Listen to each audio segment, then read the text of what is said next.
I'm so excited to talk to you about all of the things that you've been doing because you've got a lot going on, girlfriend. And got a lot going on right here. And it always seems like it happens so quickly, but I know that that's not the facts. Nah. So first off, I want to say you listened to your song on the radio for the first time here in Nashville I did on do that. the river. Crazy. Which makes me feel really freaking cool. Because you put it on TikTok. I did put it on TikTok. Your reaction to it. I did. Dude, it was like so, I thought it was going on at 2 o'clock, which was not, they literally have you have a special called New Music at 2:22. 2:22. My dumbass thought, okay, it's playing at 2 o'clock. So then I get my brother to stop what he's doing. I get my next door neighbor to stop eating dinner with her family. Get in this car, just sit and listen to commercials and music for 20 minutes. Just to wonder if my song's gonna play. And then it was a mind of its own because I was like, what if it doesn't play? Like, what if I got everybody in this car for it to not play? Or what if I missed it? Like, what if I missed it? Or what if it's like a wrong time zone and I was told like 2 o'clock, but really it was like 6 o'clock or it was 1 o'clock in the morning. I was literally in the video. If you look at it, I'm staring in the corner because I'm just going through all of, like, in my brain, that's literally all I'm thinking. I'm like, because what if it hits 2:22 and the song doesn't play? What do I do? Am I just going to make everybody sit in the car for hours just waiting for my song to come on? While you, like, cry. Also, they're like, and then my next door neighbor is like, how do you know it's going to play, though? And I'm like, I don't know. Like, anyways, it ended up playing and it was very exciting. So what did you do to celebrate? Did you like go to your favorite place? Did you take a nice peaceful nap? That's probably what I would have done. I would have been like, now I can nap. Now I can have a moment to myself. To just nap. It was so funny. I think my brother and I just like went upstairs and played video games. And then I definitely got like McDonald's hot fudge sundae for sure. Heck yeah.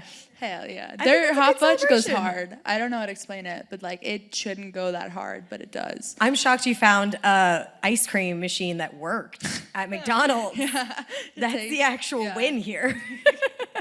I think that's like a very nice way to celebrate though. Nothing too crazy, but it's like, this is cool. Yeah. I'm gonna eat some hot fudge. Even when it went #1, which is crazy, I celebrated very legally.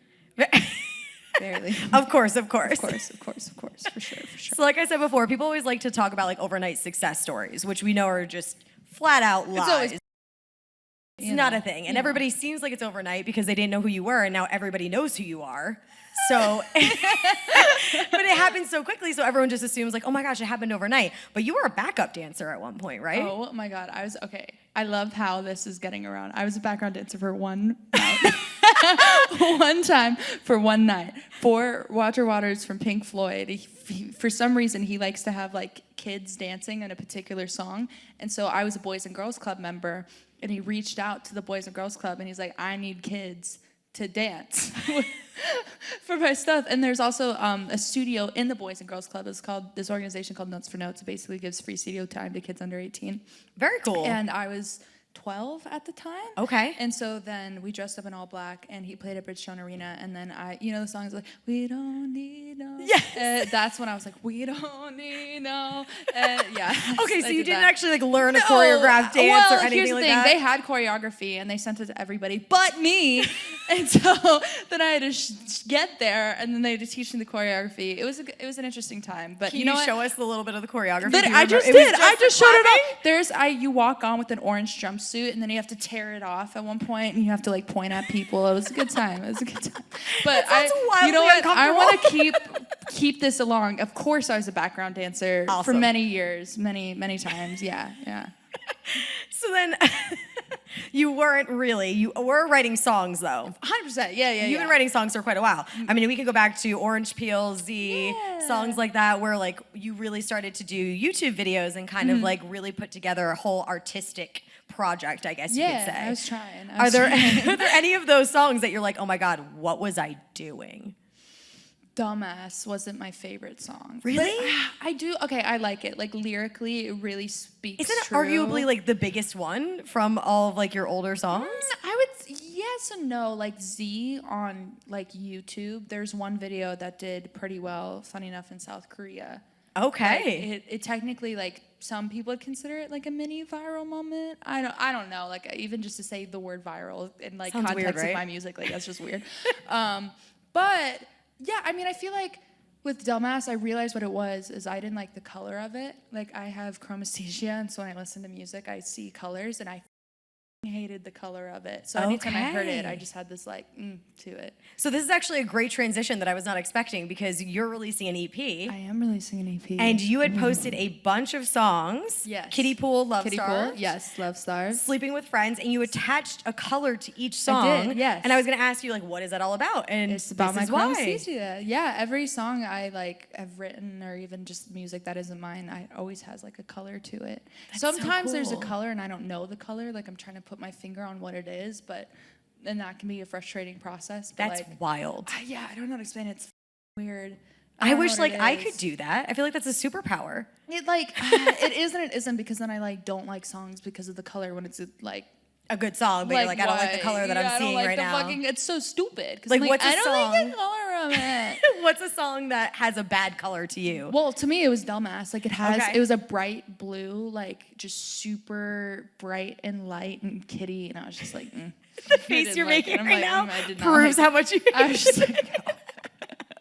So you have an FU box. I do have an FU box. That you take around with you. I do. I take Do you it want to around. explain a little bit of like what the FU box is? Yes. If people So don't know what basically, it is? I have this orange box that I just put off and I wrote like all over it, and I took it on tour with me. And so basically, before like every show I would do, people could tell whoever they want to off, and I would tell them to off, and I'd either like I never did it on stage, but I wanted to at one point. But like when you're the opener, you don't really like have time to. Right. But yeah, I was also curious to see like who was like the East Coast or the West Coast. You know? What did you find? East Coast, 100%. I'm from the East Coast. I can confirm that to be true. I wasn't surprised. I was down with it though. I was down with it. What's the wildest thing that you've seen put in the FU box? Because you'll read them sometimes on Instagram to people.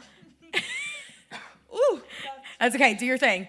Allergies are a thing in Tennessee right now. Yeah, so. I know, right? I went on this tour. It's called the Pulp Tours with this band, Winnetka Bowling League, and somebody was hitting on Matthew Coma, who's married with children.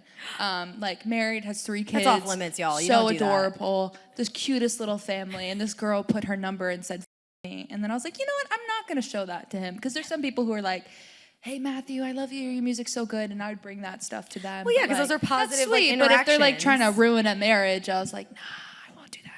That's a good call. Yeah, I think so. I think. And I made some of them a I good heard decision. you read totally make sense. Like you said, like you to like a wing woman. I guess the wing woman. A wing woman like stole somebody's boyfriend or something like that, and said Messed never up. trust a wing woman. And I was like, I love that it's idea. also fun to just tell people you don't know to, because you're just like, because. And it feels nothing to you because you don't know the actual person. Yeah, so you're like, no, it's I'm really just easy.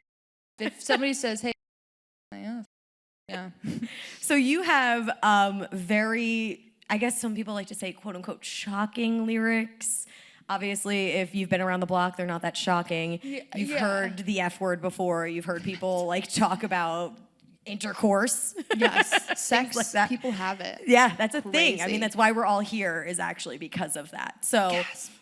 How do you feel about so many people who like don't align with your lyrics? I mean, the reason we're here today, right now, is because we were supposed to do a whole high school takeover, and all of the principals, I guess, did a little googs and found out who Gayle was, and was like, you know what? We Like, nah. think that that's They a said, bad idea. Nah, fam. Yeah, they were like, you're vulgar. They said it was inappropriate. All things Well, that I personally don't agree with, but I'm sure you get that a lot. I mean, yeah, I understand when people call me vulgar. I can hold it back. I surprisingly have the ability to not say more than 30 seconds. I know I don't like to show off that talent, but apparently I have it.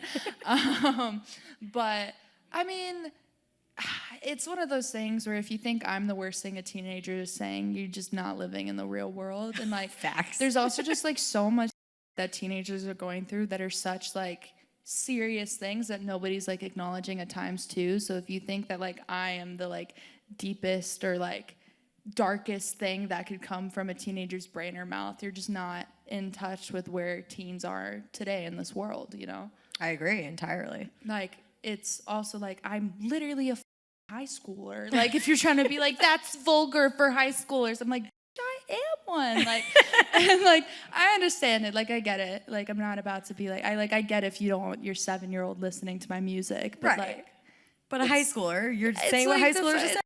like, it's the real world. Like, that just like is how it is. So then, because of these lyrics, they all come from an actual specific place. Yeah. From actual things that you've experienced. It's like from actual things that have happened to me, that I've seen happen to my friends, and that like my friends put into the music as well, because I like write with people I love working with, you know, and then I know their lives and they put their own personal experiences into it as well, you know, like this that's happened in my life and other people's lives, and it's just like things I see in the world happen with kids my age and kids younger than me and kids older than me, you know? So because they are actual real life experiences that you've gone through, have the people that you're writing about reached out to you and been like, is this about me? Or have they like told you off? Have they asked for you back? Because a lot of them are relationship scenarios. The dude I wrote You're Just Horny About the day or two after it came out, most of the time I let people know. I actually had this tactic. So the dude I wrote ABC about, I wrote Orange Peel about, and a song I wrote called Happy For You about. So it's really funny. He gave you lots of feelings, huh? I'm a crazy bitch. I wrote so many songs about this dude. But like the first song I wrote was like a sad song. So I told him, I was like, hey, I wrote the song about you. And like the tagline's like, I'm happy for you, but I'm sad for us, you know? And then I wrote this song Orange Peel, which is like, it's just kind of a bunch of metaphors that like don't make sense, but like I'm like, I swear it's artsy and makes sense. And like the overall like concept of it is like, I just wish I could like, with me after the breakup, which is so funny thinking about this now, but I was like, I wish I could just love him and have it not be such a bad thing. Like I wish me loving him didn't mean that I missed him or wanted to be with him. I just wish I could just love him and not have any, like I wish I could take it off like an orange peel, like all the negativity of loving him and just love him, you know? And then I told him that those two songs are about him. So when I released the bitchy songs and I didn't tell him it was about him, he would be like, no, because she tells me what songs are about me. So then when I actually released them, he wouldn't think. But then I blocked him before I put out ABCs, so I think that was a little obvious. Yeah. Yeah. I would say that would be a clear sign that that's... The dude I wrote You're Just Horny About, he called me and he was like, hey... So you released a song, and maybe I'm overthinking it, maybe I'm not. And I'm like, you're not overthinking it. That's also going to take a lot for a person to ask, too, because it's kind of like self-centered to be like, hey, that song that you wrote, is that about me? Yeah, there's some parts that were a little obvious. That just there's no way he couldn't think that it wasn't about him. But yeah, I mean, we're in a good point now, and I just like was like, yeah, I mean, you pissed me off. I also like the difference with ABC is like I didn't tell him I was mad at him. And then just kind of like realized it. But by the time I realized it, I just didn't want him in my life or to talk to him about it. And then with this dude, I realized I was mad at him, and then I told him, and we talked it through. And like now we're so it's kind of like a gateway to get into. Yeah. Like it was a good. We're good now. We're chilling, you know. But like there's that point of time where I was just fucking angry, but he knew it and I knew it, and I just wrote about it. I think that's normal. It's like therapy in a way. Yeah, and then we talked it through, and now we're good. Awesome. That's nice. Yeah. Love that. Yeah. I was like pretty chill. Don't piss off Gayle, because she will write a song about you, and it may end up being the biggest song that you hear everywhere. There's a possibility that happens. So we were talking before everybody got here, and it's funny how the conversation came up, because as I did my research on you, because I was like, I need to, you know, really dive deep into this. Every time I searched your name, pictures of like old ladies would come up, like other Gayles that were just older women that I'm like, this is, nope, that's not the right Gayle. Yeah. And I brought that up to you because your first name is not Gayle. No, it is not. It's your middle name. It's my middle name. Here's the thing though, when I was 14, I woke up one day and I like pierced my nose and cut my hair, and I was like, I'm Gayle. Like it's just, I just had that like transition of like wanting to be an edgy teen or something. I don't know. But yeah, it was one of those things where Gayle is like a generational middle name. So like my mother has the middle name Gayle, my grandmother has the middle name Gayle, and then her mom has the middle name Gayle. And hopefully my first daughter will have the middle name Gayle. And I don't know, it just like represents like badass women. I mean, the first Gayle was like a pilot back when women weren't necessarily allowed to be pilots. Like even her, which I never knew. Like her certificate, all of the certificates always had he, him pronouns on it. There was no she, hers ever printed out. So she had to scratch them out and put she and her. So cool. And she was just a badass. So you wanted to encompass that badass feeling. Yeah, like if I could like represent that in the best way that I possibly could, like might as well fucking try. Hell yeah, I'm totally on board. I want to change my name to Gayle now. Do it. Or my middle name or something. I want to be a Gayle at this point. I'm only a Ricki. It's fine. I'm going to accept it. Ricki. I that. Thank you. I was named after my dad. Oh, that's so cute. Yeah, it's kind of cute. Sometimes it's cute. Sometimes, yeah. Sometimes I'm like, I hate you so much. I hate that you're my namesake. But anyways, that's just parents. Happens. It happens. Yeah, I don't have a dad. Can't relate. But wow, you know what? I tend to do these things where I bring up moments where it's like, wow, why'd you do that? And then we end up getting into like these very deep conversations when we have to Let's end go the to conversation. Therapy. Let's go right now. It started when I was 6, right? And right, it's always at the end when it's like, oh, we have to wrap it up. And then somebody says something like that. And I'm like, I feel like I should follow up on this, but we can't. I can't help but have a morbid So what we're going to sense of do is humor. we're going to end on a good note. Okay. Since I just stuck my foot in my mouth. And we're going to end on a good note. You have done crazy things that I'm sure you never expected to happen.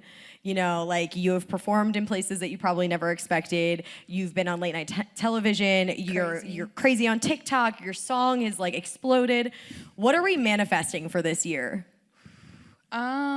Oh gosh. I mean, I'm really excited about releasing projects this year and just like a body of work, and I have collaborations with artists that I'm like really stoked about. Ooh. I just came out with the song with Justice Bennett. He's really fucking love it. cool. I love him. He's so dope. Funny enough, I asked him to jump on one of my songs and he said no. And then he asked me to jump on one of his songs and I was like, yeah, sure. I love that there was no bitter feelings there. No, That's I good. was like, I get it. It's fine. I got 2 badass women to jump on it, so that's on him. All you know? right. But it's like, I'm really happy with the way that everything worked out. Like I'm so excited about it. And you know, like I could try and sit and like manifest numbers and shit, but like I really just want to like connect with people and like do live shows and like do the thing and like meet people, because like all of it happens on the internet, and like the internet is just like a gateway to people. And if we could like take that out, I'm very grateful for everything the internet has done for me. But if I could like just connect with the people and like meet them, that's like really exciting. And I'm excited to like have the opportunity to do that this year. So that's what I'm manifesting. All right, I love it. We're manifesting deep relationships in person with and just better people at songs. shows. You know, Okay. releasing more songs. I mean, we passed Nissan Stadium on the way here, and that's a big goal for me at one day. You know? Okay. Got to start here. Yeah, but you know what? We're manifest. That's what manifesting is. We're trying. We're doing it. We're doing the thing. We're manifesting Nissan Stadium, y'all. That's what we're doing. We're doing it. I see it. I see the vision. Thank you so much, Gayle. Thank you.